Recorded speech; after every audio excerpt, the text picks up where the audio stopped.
When Zahiruddin Muhammad Babur was 14 years old, his father died in an earthquake, leaving him as the ruler of their little kingdom in Ferghana, challenged by dozens of relatives, and most importantly, their rival from the north, Shaybani Khan.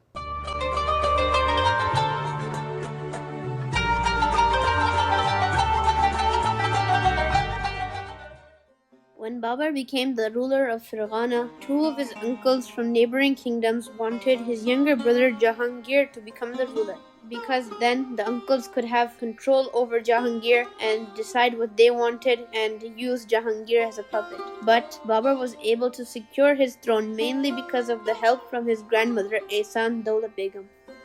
Most of the territories around the kingdom of Babur were ruled by his relatives who were descendants of Timur or Genghis Khan, and they were constantly fighting. At that time, all the princes were fighting over the city of Samarkand, which was ruled by Babur's cousin. Babur had a great ambition to capture Samarkand.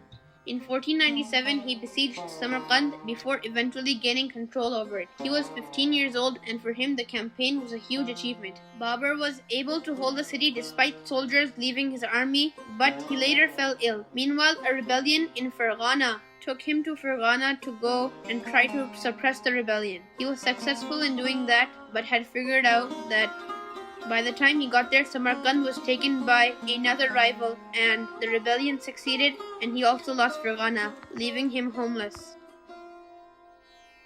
Now Babur wandered with 300 men and one tent around the Hindu Kush mountains, looking for a place to recruit soldiers. And this was very hard for Babur, as most of the soldiers in the area already had an allegiance to some prince or some dynasty. Eventually, Babur found some Tajiks that were willing to fight for him. After a few years, he had mustered an army of a few thousand and laid siege on his dream city of Samarkand again. He did indeed conquer it, but lost it to Shaybani Khan a few months later.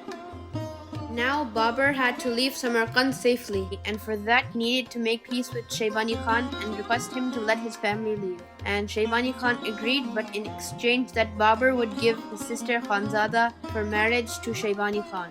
Babur reluctantly agreed as he loved his sister very much. Babur now left Samarkand and decided to take his eyes off Central Asia and focus on invading the Lodi dynasty, the last dynasty of the Delhi Sultanate, which was based in northern India. Now what Babur needed was a base to conquer India, and he found the opportunity to get the base when a weak usurper took power in Kabul, and the people did not like him. So this was a perfect opportunity for Babur to come and invade, and Babur did so. He came and took Kabul easily and made it his new base. He also married the princess of Kabul, Gulrukh Begum, who would give him his son Kamran Mirza.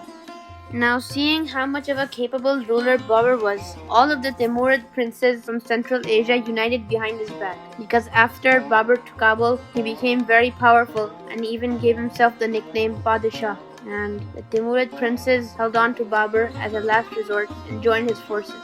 Now Babur was ready to invade India, so he trained a bunch of forces and got cannons from the Safavid and Ottoman empires, and he launched an attack on India. He gained Punjab and Delhi pretty easily, but after Delhi, he faced resistance under the forces of Ibrahim Lodi at the field of Panipat.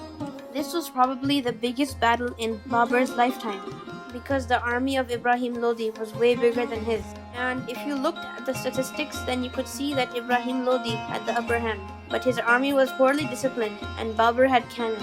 So Babur ended up winning the battle and beat Ibrahim Lodi and got his first stronghold in India. Around this time, Babur was 46 to 47 years old, and his son Humayun Mirza got sick. The doctors said that he would most likely die, and Babur did not want his heir to die. So he made a wish to God that his life would be taken and Humayun's life would be spared. And Humayun recovered, and Babur got sick and passed away. Babur was buried at the Bagh-e Babur in Kabul, and Humayun became the second emperor of the Mughal dynasty and was almost the last of the Mughal.